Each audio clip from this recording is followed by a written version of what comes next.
श्याम भक्तों, बाबा श्याम को हम सभी अपने घर में विराजमान करते हैं और विराजमान करने के बाद कुछ ऐसी गलतियां कर देते हैं जिससे हम अनभिज्ञ रहते हैं। यानी हमें ये पता नहीं रहता कि अनजाने में हम कौन कौन सी ऐसी गलतियां कर रहे हैं जो भूल चूक में हमसे हो जा रही हैं, परंतु इसका आभास हमें नहीं हो पाता और न ही सामने वाला कोई व्यक्ति हमें इसके बारे में बता पाता है।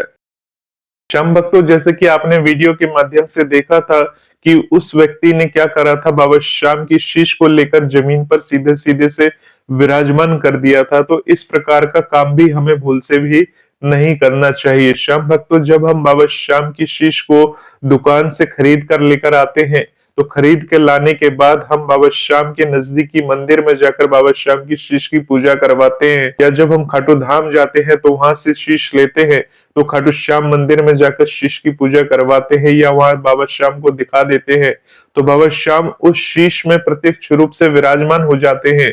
और उस शीश को लाने के बाद हम सीधा सीधा क्या करते हैं, अपने घर में आकर कहीं भी जमीन पर रख देते हैं, तो वो बिल्कुल भी सही नहीं होता।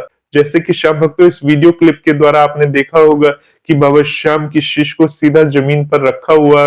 हो सकता है कि बाद में इन्होंने इस शीश का विराजमान ऊंचाई स्थान पर कर दिया हो, परंतु फिर भी घर में लाकर सीधा सीधा जमीन पर बाबा श्याम की शीश को नहीं रखना चाहिए। अब श्याम भक्तों, आप सभी के दिमाग में ये बात आती होगी, तो बाबा श्याम की शीश को कैसे विराजमान करे, कहां पर विराजमान करे और किस प्रकार से विराजमान करे। तो श्याम भक्तों, जिस प्रकार से बाबा श्याम की शीश लेकर आते हैं, तो बाबा श्याम का जो शीश होता है काफी बड़ा शीश होता है और उनका गर्दन तक का हिस्सा रहता है। उसको हम क्या करते हैं, सीधा सीधा लाकर कहीं भी विराजमान कर देते हैं, जो कि अनुचित है। श्याम भक्तों, जैसे कि आप सभी ने बाबा श्याम की कहानी को जरूर सुना होगा और ये भी सुना होगा कि भगवान श्री कृष्ण ने जो बीरबलवरी का जो शीश था, उस शीश को एक उचित स्थान पर रखवा दिया था, जहां से कि वो महाभारत युद्ध को पूर्ण तरीके से देख सके। श्याम भक्तों, बाबा श्याम की जो शीश है वो काफी ऊंचाई पर रहती है और इस प्रकार से वो अपने भक्तों को दर्शन देते हैं और वहां से अपने भक्तों पर निगाह रखते हैं, उनका ध्यान रखते हैं। तो श्याम भक्तों, अब आपको क्या करना है, बाबा श्याम की शीश को किसी ऊंचे स्थान पर रखना है। तो श्याम भक्तों, बाबा श्याम की शीश को ऊंचे स्थान पर किस प्रकार से रखना है, तो श्याम भक्तों, बाबा श्याम की शीश को रखने के लिए आप एक फ्रेम बनवा सकते हैं। लकड़ी के फ्रेम बन जाते हैं और ऐसे फ्रेम को बनवाकर बाबा श्याम की शीश को वहां पर विराजमान कर सकते हैं। हालांकि श्याम भक्तों, बाबा श्याम की जो शीश है उसको इस प्रकार से आपको रखना चाहिए ताकि उस शीश का आप श्रृंगार कर सके, उन्हें वस्त्र वगैरह इत्यादि अर्पण कर सके। श्याम भक्तों, अगर आपने बाबा श्याम की कीर्तन वगैरह अटेंड की होगी तो वहां आपने देखा होगा कि बाबा श्याम की शीश को किस प्रकार से रखा जाता है और शीश के आगे कुछ इस प्रकार से स्थान को तैयार किया जाता है ताकि बाबा श्याम को जब वस्त्र अर्पण करे तो वो वस्त्र अलग से दिखे, उसके ऊपर किया गया श्रृंगार अलग से दिखे। तो श्याम भक्तों, आपको बाबा श्याम की शीश को हमेशा ऊंचे स्थान पर रखकर बाबा श्याम की हमेशा पूजा पाठ करनी चाहिए। श्याम भक्तों, आपको पालथी मारकर बैठकर बाबा श्याम का ध्यान करना चाहिए, बाबा श्याम की पूजा पाठ करनी चाहिए। तो श्याम भक्तों, इस प्रकार से बाबा श्याम की शीश को घर में लाकर आप पूजा कर सकते हैं। परंतु श्याम भक्तों, आप सभी को बता दे, बाबा श्याम की शीश को लाने से पहले बाबा श्याम की शीश का सत्कार करना जरूरी होता है। बाबा श्याम की शीश को अपने घर में तभी लेकर आए जब आप ये पूर्ण रूप से मान ले कि अब इस घर को आप एक मंदिर बनाने वाले हैं और उस मंदिर रूपी में सिर्फ बाबा श्याम की सेवा होगी, बाबा श्याम की 5 समय की आरती होगी, उसी प्रकार से आरती होगी जिस प्रकार से बाबा श्याम के धाम में आरती होती है, बाबा श्याम के मंदिरों में आरती होती है। श्याम भक्तों, अगर आप इतना सेवा पूर्ण रूप से कर सके तभी बाबा श्याम को अपने घर में लाकर विराजमान करे, क्योंकि श्याम भक्तों, बहुत सारे लोगों को बाबा श्याम की शीश लाने के बाद ये पता नहीं होता और जब तक पता चलता है तब तक बहुत देर हो चुकी होती है। स्टार्टिंग में शुरू में बहुत ही जोश जोश में देखा देखी में बाबा श्याम की शीश को खरीद लाते हैं और घर में रखने के बाद बाबा श्याम की उस प्रकार से सेवा नहीं कर सकते जिस प्रकार से हमें उनकी सेवा करनी चाहिए वास्तव में।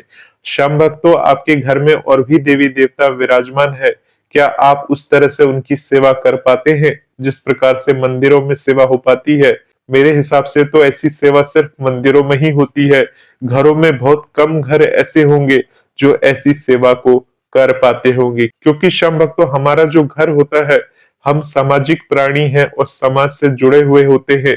हम अपने घर में हर तरह की बातें करते हैं। कभी कभी हम नकारात्मक बातें कर लेते हैं, कभी कभी हम सकारात्मक बातें कर लेते हैं। चूंकि हम सामाजिक प्राणी हैं, इसलिए हमारे घर के अंदर ही वॉशरूम होता है, बाथरूम होता है, और उसके साथ साथ हमारे घर में आने जाने वाले 4 रिश्तेदार भी हैं, परिवार के सदस्य भी हैं। सबकी सोच अलग है, सबकी थिंकिंग अलग है।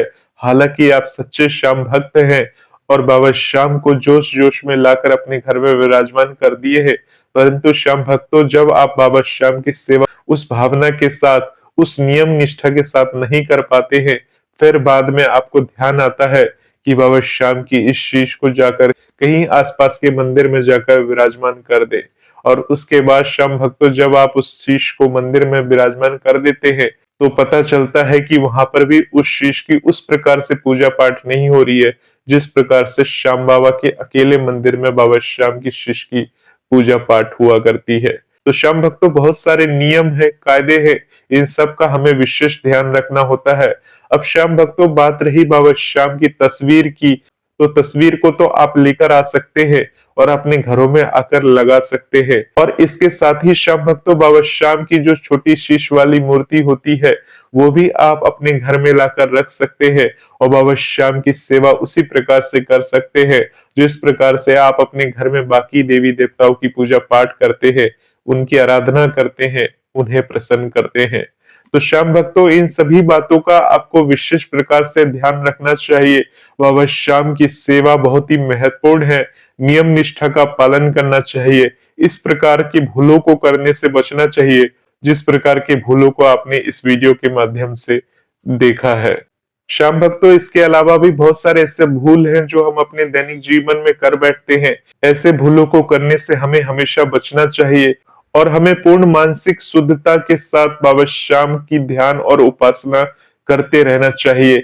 श्याम भक्तों अगर आप इस प्रकार से बाबा श्याम का ध्यान उपासना करते हैं, तो आप देखिएगा आपकी जिंदगी में बाबा श्याम की कृपा किस प्रकार से हमेशा बनी रहेगी। श्याम भक्तों बाबा श्याम से जुड़े रहिए और बाबा श्याम की ऐसी ही जानकारी और पाने के लिए इस चैनल को सब्सक्राइब करना ना भूले।